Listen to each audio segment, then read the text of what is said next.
Everyone, this is Demontre Black. Today we're going to react to Buffy has 128 novels.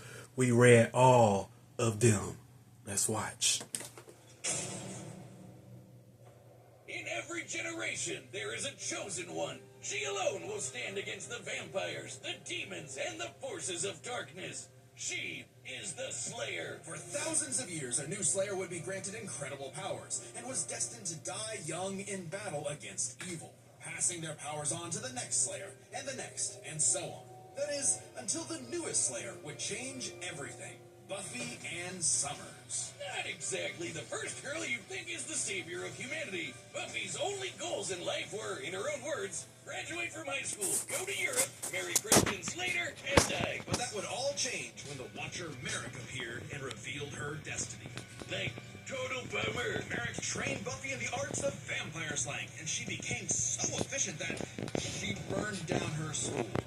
Whoops. Forcing her and her mom to move to Sunnydale, California to start a new life, far away from any more bloodsuckers and bad makeup. Unfortunately, small problem, Sunnydale just so happened to be right on top of a hellmouth, where the boundary between Earth and Hell is permeable. Yeah, that sounds like the Valley, all right. Along with new Watcher Giles, Wallflower Willow, part-time bad boy, part-time sad boy Angel, magical retcon sister Dawn, and Xander.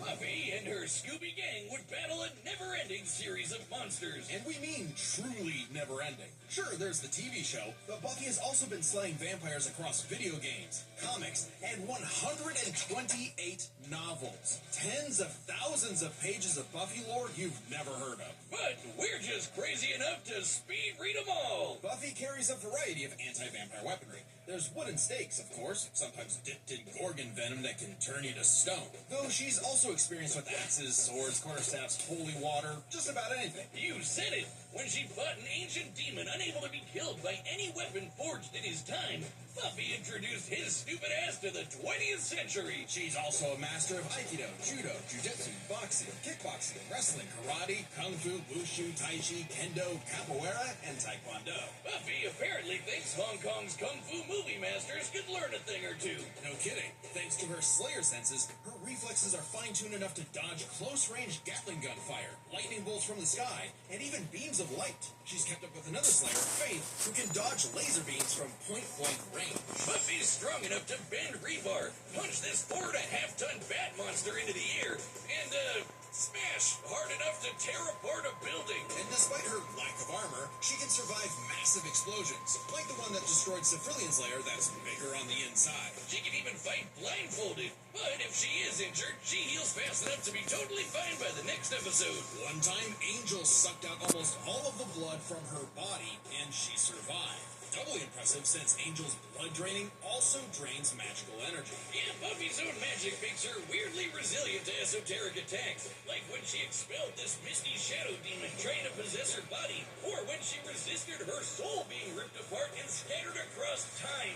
Or that time she jumped into a vat of boiling liquid so hot it could reduce people to skeletons, and she was just fine. I do not remember her being tougher than the goddamn Terminator in the show.